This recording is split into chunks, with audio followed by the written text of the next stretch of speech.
internacionalización de la educación superior, pero una internacionalización basada en la solidaridad, no una internacionalización que nos lleve a privilegiar la transnacionalización de la educación superior, como sería el predominio de ofertas de educación superior transfronterizas que pudieran llegar a nuestros países sin ninguna regulación, o bien el establecimiento de filiales de universidades de otros países más desarrollados en nuestros países, compitiendo de manera desleal con nuestras propias instituciones. La UNESCO ha presentado algunas recomendaciones en ese sentido con posterioridad a la Declaración Mundial. Recomendaciones muy sencillas, que lo que nos ofrezcan tenga la misma calidad con que se ofrece en su respectivo país, que no nos vengan aquí trayendo programas de menor nivel académico, que además cuando vengan a nuestros países se sujeten a los procedimientos de acreditación según las normativas nacionales. Y por último, que no vengan en plan de competencia, sino en plan de complementariedad, porque bienvenidos esos ofrecimientos cuando tienen calidad, cuando están acreditados y cuando vienen a completar nuestras ofertas educativas. 10 años después, ahora que nos preparamos para la Declaración Mundial, para la Conferencia Mundial, que ya ha sido convocada del 5 al 8 de julio, o sea, estamos a pocas semanas de la segunda conferencia, el tema central de la nueva conferencia va a ser las nuevas dinámicas de la educación superior y la investigación para el cambio social y el desarrollo. Y la agenda provisional comprende los siguientes temas: el rol de la educación superior en la respuesta a los mayores retos globales, erradicación de la pobreza, desarrollo sustentable y educación para todos. El segundo gran tema es de 1998 al 2009 y más allá, las nuevas dinámicas de la educación superior y la investigación. Tercero, acciones para promover la educación superior y la investigación. Y cuarto, promoviendo la excelencia para acelerar el desarrollo de África. Hay una especial dedicación al problema de la educación superior en África, hacia un espacio africano de educación superior e investigación. Y por supuesto, las mesas redondas temáticas van a abordar la internacionalización, la regionalización y la globalización, el aprendizaje, la investigación y la innovación. La pregunta que nos surge después de lo que hemos dicho, y para aprovechar los últimos minutos que me quedan para esta intervención, sería: ¿cuál debería ser o podría ser la posición de América Latina y el Caribe en el seno de la Conferencia Mundial, donde ya se prevé que va a haber algunos fuertes debates, principalmente en cuanto al concepto de que si la educación superior es un bien público social o si es un bien público global? Ese va a ser uno de los temas del debate. Visto lo anterior, creemos que la posición de América Latina debería partir, en primer lugar, del reconocimiento de que nuestra región cuenta con una larga experiencia en el campo de la educación superior. No somos una región que está comenzando con el trabajo en educación superior. Desde luego que la primera universidad que en esta región del mundo se estableció fue fundada en el año 1538, 100 años antes que Harvard fuera fundada. Desde entonces la educación terciaria ha experimentado varios procesos de reforma, al impulso de los cambios que se dan en los contextos políticos, económicos y sociales, siendo el más importante el conocido como la Reforma de Córdoba de 1918, que el año pasado cumplió 90 años de haberse lanzado por los estudiantes de la Universidad de Córdoba en Argentina, y cuyos principios contribuyeron a darle un perfil propio a la Universidad Latinoamericana y que aún hoy constituyen orientaciones fundamentales en materia de autonomía, en materia de cogobierno, de acceso universal y de compromiso social. Entonces, sobre la base de este valioso acervo histórico, educativo, cultural y del amplio proceso de consulta que promovió el YESAL UNESCO y que culminó en la Conferencia Regional de Educación Superior de América Latina y el Caribe, reunida en Cartagena de Indias, Colombia, en junio del año 2008, donde asistieron más de 4.000 delegados de la educación superior de América Latina y el Caribe, y ahí se aprobó la declaración regional Contamos entonces con una serie de principios y con la suficiente autoridad moral para llegar a la reunión de París y fijar nuestra posición claramente en esa conferencia. Hay algunos principios de la primera declaración que deberían de ser reiterados. Por ejemplo, se debería reiterar, como lo sugiere la conferencia, la Declaración de Cartagena, que el gran paradigma compendio al cual sirve la educación superior en cualquier región del mundo es el desarrollo humano sustentable. Y no el simple crecimiento económico, sino un desarrollo humano y sustentable. Además, que el desarrollo y fortalecimiento de la educación superior es un factor fundamental para el desarrollo de nuestras sociedades. En fin, tomar algunas de los principios claves del año 98 y reiterarlos y decir claramente que la inversión en educación superior, y no llamarla gasto, sino inversión, no solamente es prioritaria, sino estratégica.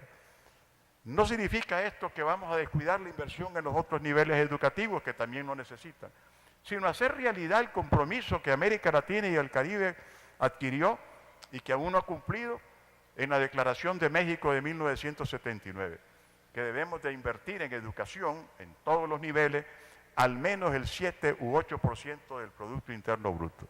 Todavía ningún país nuestro ha logrado llegar a ese nivel. Pero hay una serie de principios también que debemos también claramente reiterar y proclamar desde el punto de vista de nuestro continente. Decir que la educación superior como bien público social tiene que ser puesta fuera de esas corrientes que tratan de mercantilizar la educación superior, y que la educación superior suministrada por los proveedores transnacionales tiene que sujetarse a las regulaciones que se establezcan o las directrices que se establezcan en nuestros estados. Debemos reiterar el concepto de pertinencia social, en el sentido que nuestras universidades tienen que trabajar a favor de todos los sectores de la sociedad y quizás en el caso de nuestros países en desarrollo, trabajar dándole una prioridad a la atención de las necesidades de los sectores más desfavorecidos. Dadas las complejidades de la sociedad y de los complejos retos que enfrenta la educación superior, la respuesta de parte de ellas tiene que llevar a la flexibilidad, a la diversidad y a la articulación de verdaderos sistemas nacionales de educación postsecundaria, para poder así abrir más oportunidades de acceso a todos nuestros jóvenes. Y debemos de buscar cómo darle más estatus social y reconocimiento salarial a las carreras cortas de nivel superior, a las carreras mediante las cuales formamos tecnólogos y que muchas veces en nuestra sociedad por razones culturales estamos considerando o menospreciando más bien en función de las carreras largas. Pero ningún programa de formación de educación superior debe transformarse en un callejón sin salida. Siempre tiene que haber posibilidades de que el que egresa de una educación superior no universitaria o de larga duración tenga la posibilidad, una vez que ha salido al mundo laboral, de retornar y que pueda seguir para tomar carreras de más larga duración y acceder a los niveles más altos si esa es su decisión. E incluso tener presente que esa experiencia laboral podría recibir hasta créditos académicos para estimularlo a que retorne, para que pueda así su proyecto de vida ir hasta los niveles más altos si eso es lo que se propone. Tenemos que en esa conferencia mundial también decir lo que dice la Declaración de Cartagena, la necesidad de elaborar nuestros propios modelos educativos y académicos, la necesidad de la transformación en los métodos didácticos de nuestros docentes y de nuestros investigadores, la necesidad de reiterar de que los protagonistas principales del proceso de formación en nuestras universidades pues son los docentes y los estudiantes mismos, la necesidad de que se reitere el compromiso de la educación permanente, la educación para toda la vida, la necesidad de prestigiar los programas que se ofrecen vía virtualización de la educación superior, como una manera de ampliar el acceso de nuestros jóvenes a la educación superior. Considerar que esos programas virtuales de educación superior pueden tener la misma calidad y el mismo rigor que tienen los programas presenciales, porque educación a distancia no es educación distanciada. Educación a distancia tiene su propia forma, pero siempre hay periodos presenciales para promover esa interrelación entre profesores y estudiantes. Tenemos también que hacer ver la necesidad de prestigiar la carrera de las personas que dedican su vida al trabajo universitario, docentes, investigadores y extensionistas. La carrera al servicio de las universidades con los estímulos adecuados, con las condiciones laborales y sociales propias de una carrera que presta un gran servicio a nuestras sociedades. Y en cuanto a la promoción del desarrollo científico y tecnológico, abogar porque nuestra región supere la brecha que existe con los países más desarrollados, donde el problema no es la diferencia entre el desarrollo que ellos han alcanzado y nuestro desarrollo. El mayor problema está en la diferencia de velocidad. Mientras ellos avanzan a una velocidad muy grande, nosotros vamos muy poco a poco avanzando. Y debemos prepararnos para insistir en que nuestros países realmente inviertan en investigación y desarrollo al menos el 1% del Producto Interno Bruto, que la UNESCO recomendó hace más de 40 o 45 años a nuestros países. En conclusión, el debate latinoamericano sobre educación superior ha sido muy rico durante la última década. Creemos que sobre la base de los aportes de ese debate, América Latina y el Caribe poseen un caudal de conceptos y propuestas importantes con los cuales perfectamente pueden contribuir a enriquecer el debate mundial y ante el cual es además indispensable precisar ciertas posiciones que contribuyan a salvaguardar los valores esenciales y las características que deben siempre distinguir a la educación superior como bien público y el conocimiento como bien social al servicio de la humanidad. Muchas gracias.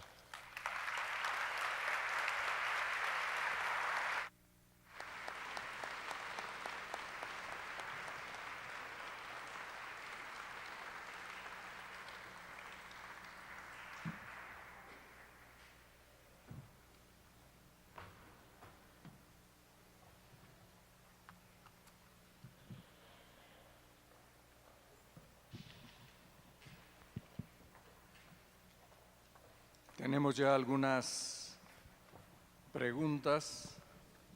La primera pregunta dice lo siguiente.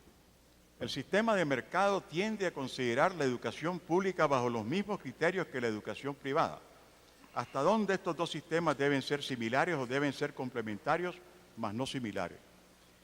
Lo ideal sería que sean complementarios, pero yo conozco en América Latina instituciones de educación superior privadas excelentes, magníficas, y que hacen un gran aporte también a la sociedad latinoamericana. El problema es cuando se da la educación superior privada y que, a pesar de que estén autorizados, no cumplen con los requisitos de calidad mínimos para poder decirse que se trata de una educación de rango superior. De tal manera que bienvenida a la educación superior privada cuando tiene calidad, cuando viene a completar, cuando tiene el mismo compromiso de servicio a la comunidad que tiene la educación superior pública y cuando, por lo tanto, viene a ofrecer oportunidades a nuestros jóvenes que las universidades públicas no están ellas solas en condiciones de atender a todos los jóvenes que aspiran a la educación superior. No debemos de contraponer pública a privada, sino contraponer calidad a la falta de calidad. El problema está en la calidad y posiblemente también en la pertinencia. Ahí es donde está realmente el problema, si tienen o no tienen calidad. Pero no es justo hacer diferencia porque se trate de público o privado. En realidad, ambas, cuando tienen buena calidad, prestan un gran servicio a la sociedad. Hay algunas preguntas relacionadas con la resistencia al cambio en la práctica docente. Sí. ¿Alguna observación adicional, señor? ¿Cómo no? Bien, las instituciones de educación superior son organizaciones, forman parte de un tejido de organizaciones que es lo que forma nuestra sociedad. La sociedad está formada por un tejido de distintas organizaciones. Toda organización genera una cultura y entre esa cultura están los hábitos, las tradiciones que se implantan, digamos, en el trabajo docente. Entonces resulta que cuando vienen los procesos de cambio, surgen de la cultura organizacional, de los hábitos ya predominantes en esa organización, resistencias al cambio. Para mí la regla debe ser cambio con continuidad. Es decir, que los cambios no sean traumáticos, que sean graduales, que a los profesores se les dé la oportunidad de familiarizarse con los nuevos métodos didácticos, que se les dé la oportunidad de familiarizarse con los aportes que está dando a la pedagogía y principalmente a la pedagogía universitaria, la ciencia cognitiva con sus grandes avances en cuanto al mejor conocimiento de cómo aprende el ser humano, y que estos avances de la ciencia cognitiva son las que han llevado precisamente a generar las tendencias constructivistas en el campo de la educación superior, de que el estudiante debe construir por sí mismo el conocimiento con el estímulo y facilitación del docente. En la práctica se encuentran muchas resistencias de parte de los docentes, quizás porque a veces o no se les da la oportunidad del proceso de reconversión, o bien porque se parte de un principio que lo que han estado haciendo no ha estado bien hecho. En realidad ellos han trabajado con unos paradigmas que entonces tenían vigencia. Por muchos años, por décadas, ha predominado en América Latina el paradigma conductista. Ahora se trata de un cambio del paradigma conductista al paradigma constructivista, pero este cambio tiene que hacerse de una manera en que no genere más resistencias de las necesarias o de las indispensables, y más bien hacer que los docentes hagan suyo el modelo educativo y se identifiquen con él, y al hacerlo suyo lleven al aula la transformación que se trata de hacer cuando se introducen estos nuevos métodos didácticos, porque son ellos en última instancia quienes van a hacer realidad el cambio que se quiere promover. Si no hay cambio en el aula o en el laboratorio, en realidad tendremos el cambio en el documento, pero no lo tendremos en la realidad. Hay algunos comentarios que complementan este concepto, doctor Tunerman. No solamente hay resistencia en los docentes, también hay en los sindicatos, también hay en los directivos, también pudiera haber en los gobiernos. ¿Cómo ve usted esto? Sí, a veces he encontrado en algunas universidades aquí mismo en México alguna resistencia de parte de los sindicatos, y también debo decir que faltó ahí resistencia incluso de los estudiantes, curiosamente. Exacto. Y debo decir por qué. En una oportunidad estuve en una preparatoria de México, en un estado mexicano, me reuní con estudiantes de la preparatoria donde se había puesto en marcha un proyecto piloto con el nuevo modelo educativo. Y buena parte de los estudiantes dijeron: hemos aceptado el cambio y creemos que ahora estamos comprendiendo más, creemos que ahora realmente no tenemos que estar recurriendo únicamente al aprendizaje mecánico memorista, sino que ahora ya hemos aprendido a comprender a base de elaborar mapas conceptuales, gráficos, resúmenes, etcétera. Pero otros estudiantes dijeron lo contrario y dijeron: antes yo llegaba a clase, tomaba apuntes, y esos apuntes me los aprendía muy bien días antes del examen, y yo sabía que al momento de evaluarme me iban a evaluar si yo repetía en mi examen lo más exactamente posible lo que el profesor había dicho en clase. Ahora me siento un poco inseguro porque llego a clase y no sé cuál va a ser el mapa conceptual o la red de mapas conceptuales que me van a pedir hacer, o que me van a pedir hacer un gráfico y no estoy muy seguro si voy a poderlo hacer. Me siento un poco más inseguro. Yo hubiera preferido que siguiéramos como antes, porque yo tomaba apuntes muy buenos y me los aprendía muy bien y sacaba buenas notas. En realidad quería quedar siempre en esa actitud, pues. Realmente el problema general en América Latina ha sido que seguimos con los mismos métodos de enseñanza de hace mucho, digamos, de más de 100 años. A veces recorremos los pasillos de una universidad y podemos ver al profesor dictando la lección. El profesor es el protagonista, el profesor es el que está hablando, y los estudiantes están muy receptivos, muy pasivos, tomando apuntes. A veces preguntan. En una encuesta que hizo Anúñez, que está en el libro sobre la educación superior para el año 2000, en esa encuesta el 40% de los estudiantes encuestados en México dijeron que nunca habían preguntado en el aula y que se inhibían de preguntar y mucho menos de cuestionar al profesor. Los nuevos métodos necesitan que los estudiantes sean más activos, más participativos, pero que también los profesores les permitan esa mayor participación y que no se constituyan pues simplemente en fuente única del conocimiento, sino que lo construyan junto con los estudiantes. Hay una pregunta que se refiere al concepto de autonomía corporativa. ¿Cómo no? Algunos dicen que esta autonomía corporativa es cuando la universidad se constituye en una corporación prácticamente con fines de lucro.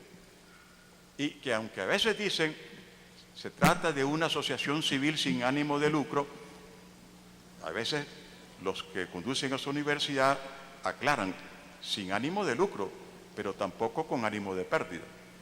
Y entonces van transformando poco a poco la universidad en una corporación y alegan de que también tienen derecho a una autonomía, incluso una autonomía mayor que la universidad pública, porque consideran que es una corporación que se rige por las normas del derecho mercantil, etcétera, en los países que se les permite, y por lo tanto se transforman en verdaderas empresas vendedoras de servicios educativos, de educación superior.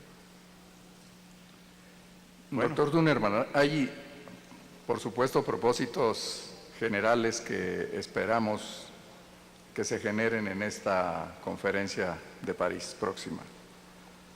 Pero hay mucho que tenemos que hacer nosotros, independientemente de una concepción general del problema. ¿Qué nos recomendaría hacer a las universidades como procesos individuales de desarrollo y como actores fundamentales del desarrollo de nuestros propios países? Bueno, primero, saber quienes estamos en la educación superior que tenemos un gran privilegio.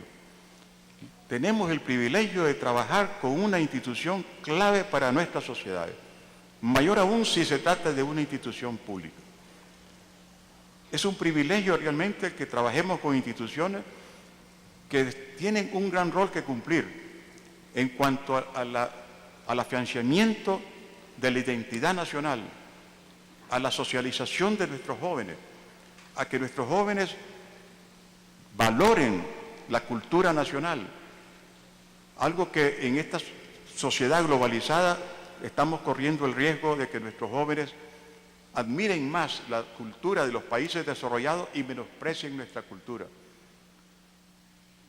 El privilegio que trabajamos con organizaciones que hoy día constituyen elementos clave para el desarrollo de nuestros países, el desarrollo humano y sustentable, que trabajamos con una materia prima que es los jóvenes que representan el futuro, que además trabajamos con la materia prima del conocimiento y la información, y esa materia prima hoy día es el insumo principal de los procesos productivos, como todos lo sabemos, y que por lo tanto las universidades, más en nuestro continente, donde en ellas se realiza la mayor parte de la investigación, se estima que en América Latina la investigación y desarrollo se desarrolla fundamentalmente un 70-80% en las universidades, y principalmente las públicas. Ellas son la columna vertebral del adelanto científico tecnológico en nuestros países. En consecuencia, si en el futuro la posición de nuestros países va a depender de la capacidad de su gente, del nivel educativo de su gente, de la formación de personal del más alto nivel, si va a depender de nuestro cultivo del conocimiento, de la generación del conocimiento, transmisión y difusión social del conocimiento, y la universidad trabaja con esa materia prima del conocimiento, entonces estamos en una institución que va a definir en gran parte el papel que va a tener cada nación nuestra en mundos competitivos y en una sociedad globalizada. Por eso se dice que en última instancia quizás los países van a competir por su personal calificado, por su ciencia, su tecnología y por sus sistemas educativos y por la calidad y pertinencia de esos sistemas. Entonces, todo lo que hagamos por mejorar, desarrollar, transformar la educación superior de nuestros países va en beneficio de nuestras naciones y de nuestras sociedades. Privilegio que nos ha dado la oportunidad de trabajar con estas instituciones. Muchas gracias. Gracias. Muchas gracias. Agradecemos al doctor Carlos Tunerman su importante intervención. A todos muchas gracias por su atención y se cierra